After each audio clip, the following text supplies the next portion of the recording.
তারা বলিউডে রাজ করেন, তাদের একের পর এক ছবি হিট, ফ্যান ফলোয়ারের সংখ্যা দেখলে চোখ কপালে উঠবে। তারা কত না লোকের আইডল। কিন্তু জানেন কি, এই 4 নায়িকা স্কুলের গণ্ডিও পার হননি। জেনে নিন কোন 4 নায়িকার কথা বলা হচ্ছে।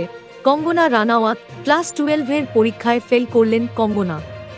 তারপরই ছেড়ে দিলেন পড়াশোনা, চলে আসলেন দিল্লি। শুরু হল মডেলিং। এর কিছুদিন পর থিয়েটারে অভিনয় করেন কঙ্গনা, সেখান থেকে চলে আসেন মুম্বই, বলিউডে। কাজল। খুব অল্প বয়সেই বলিউডে পা রাখেন কাজল। মাত্র 16 বছর বয়সে রাহুল রাওয়ালের ছবি বেখুদি-তে অভিনয় করেছিলেন।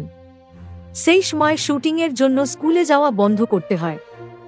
পরে আর ফেরা হয়নি স্কুলে। করিশ্মা কাপুর। করিশ্মা খুব অল্প বয়সেই অভিনয় শুরু করেন। তখন তিনি ক্লাস 6-এ পড়েন। পড়াশোনা ছেড়ে চলে আসেন অভিনয় জগতে। আলিয়া ভাট। ছোট থেকেই পড়াশোনায় মন ছিল না।